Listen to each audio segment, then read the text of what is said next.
Fashion is not about buying a second skin, but it is about having a fantasy. We in the Pacific, we are known for our culture, our tradition, and also we are known for our different shapes and sizes, which to us is beautiful. Being in the profession for more than 2 years now, she is someone that believes that designing and being fashionable does not discriminate age or gender or even race. I'm Aqela Cakobau. Age doesn't really matter, so I will just say that I'm there. And I'm from Som Tavioni, and I live here in Suva. And I've many experiences, life experiences, and but I'm now, what shall I say? I am now semi-retired. And I have a lot more time now to be able to do the things that I used to love to do, that I didn't have the time to be able to do when I was working. But having said that, now that I am semi-retired, I'm more busy than when I was actually working a 9-to-5 job. But I'm really enjoying my time now, and especially my time, I have more time with my grandchildren. Cakobau said she was inspired to join fashion designing at a very young age, learning from her mother and aunts who were professional tailors and cooks. I've always been passionate about fashion, and growing up, my mother and my aunties, they were from an era where they groomed themselves very well. They used to get their fabrics and take it to a tailor to get it made, or they would sew their own clothes. They were great cooks, and they were also great tailors.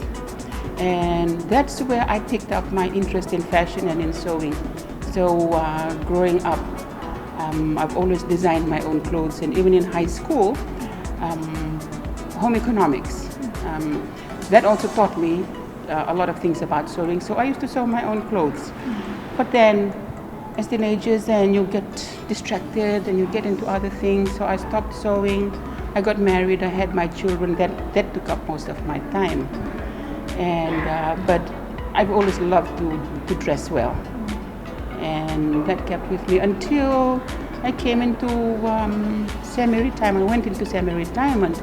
Then I started dabbling in fashion again. And for me, the thing that I wanted to promote in my fashion was our culture, and especially I'm from Som, from the Konrabe. Our Masi designs are very unique, and I wanted to showcase that. So that is what I did. I started dabbling, looking at some of our bola, the bola, and then I picked up the one that I really loved, and so it is not here, but it's on the dress over there. And then I started with that. That was how I got into designing. And one thing I also wanted to do when I got into designing was to design for big women. There was a lot of big women, but they had difficulty in finding the right attire for an occasion. And I am a big woman too now. I'm a size 18, and I thought I'm going to just design for the plus sizes, because our Pacific Island ladies were big and beautiful and very curvy, and so that was what I had in mind when I came into the designing world, and that's what I've been doing, and it has really been, it took off, because it's the big women too that have the spending power. And then every time I put out a new design, I have been contacted and asked about it. I've had orders going to Australia, to America, to England, and these were all plus size. So I cater for sizes 18 to 26. And and I've been very happy with that. And happy with the way that my career in designing is going. However, running a business in designing can be challenging. She said one of which was the process of getting the final product of the designs. When I went into retirement and when I was thinking about designing, I decided I I need to equip myself with the knowledge and qualification, and then I decided to go to do a course at APTC. They offer this 6 months course in fashion and design. I decided to take that up. Prior to that, FNU used to offer this 2 weeks program on sustainable livelihood. It was a sustainable livelihood project, and there was sewing class, and one of them was screen printing. So I did screen printing. Then when that ended, I went to APTC. I joined APTC. I was the oldest in the class, and mind you, it was ages, but just a number.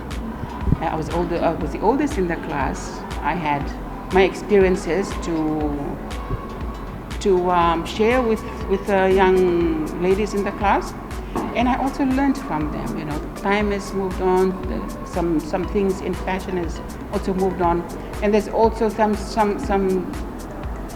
design tips that I learned from them. But I'm grateful to APTC for having given us this opportunity to be able to do these courses. And it was after that course then I graduated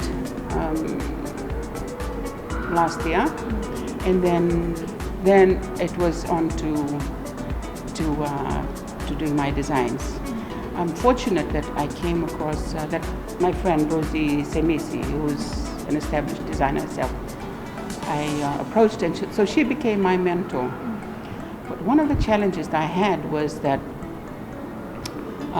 coming out of APTC, okay, I knew how to do screen printing, which I'd learned from FNU, and how do I get my kesa onto the fabric? How do I go about that at all? I didn't even know how the process is for it. So now I'm very familiar. I have to get my fabric after I've done my drawing, been thinking about my designs, I put that on paper, then I go get the fabric, then I take it to the person that does my kesa, the prints for me, and that's Wasanitandra. They were very helpful too with helping me learn the ropes. So they do the printing, and when that is done, I then get it sewed, and then Rosie also does most of the sewing for me. And then in that way, she's helping me to gain more knowledge on the tailoring, sewing aspects of the designs. But yes, that was one of the main challenges, was how do I put all those things that I've learned, put it into a final product. And I believe, and there are also some nephews and nieces of mine. Having gone through the process, I have now passed on the knowledge to them. This is what you need to do. If you want to do your own design, then this is what you need to do. Find the fabric, but we also have to be very careful that the fabric, the paint will sit on the fabric. Sometimes the paint will have difficulty. And these are all the things that I learned also from the proprietor of Wasanitandra. He's the one that does all the designs. The Somo believes fashion is about the type of fabric and designs. It's just been no more than 2 years. But I think it's because I am designing for big women, and I know what we want, the comfort. I am able to put that into a final product, and then the ladies that see that, the curvy women that sees that, they can identify with us better. Okay, I like that because I'll be comfortable in it. And also, I was once told, oh, you carry those dresses so well. Sometimes I do my own modeling. You carry the dress so well. I can't carry that because I'm short. And then I told them, no, you don't have to be short not to be able to carry yourself well in an outfit.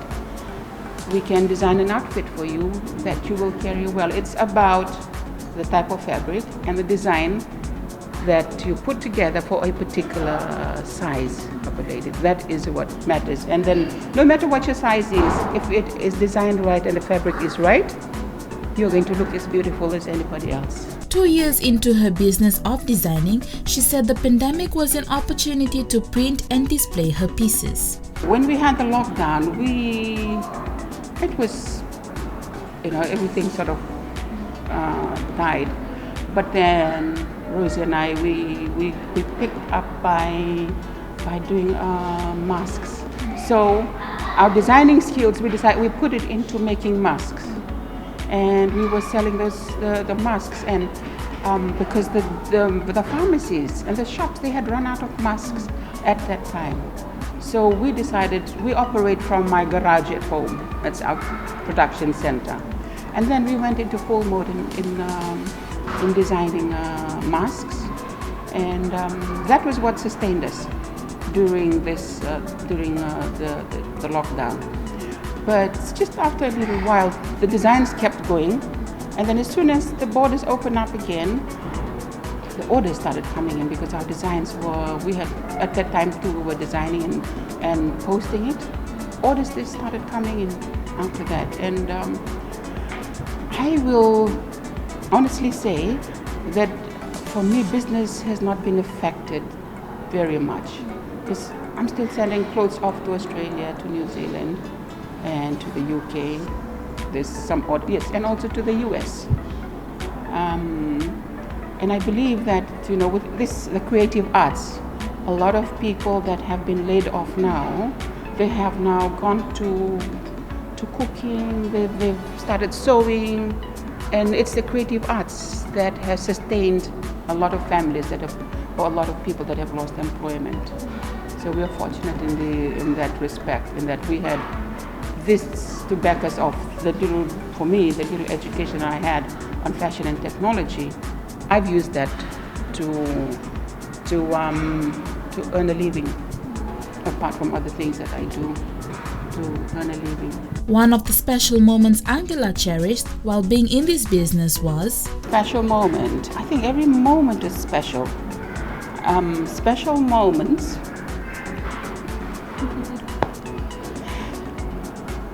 Is when the ladies who buy my design, when they appreciate, they love what I have created for them. Those are special moments. To have something, an outfit that I've designed, bring joy to one of the ladies that wore my designs. With so much emotions, she said she was grateful to her late mother for motivating her to be the person she is today. My mother. She was the one who, there were so many things, as mothers should, that she shared with me, a knowledge that she should have shared with me. God rest her soul, she's moved on. But those are the things that have made me what I am today, and where I've gone today is because of the things that I've learned from her. And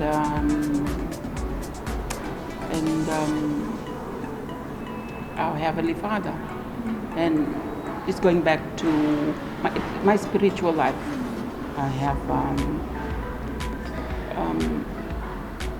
just my motivator, which has always been my mother.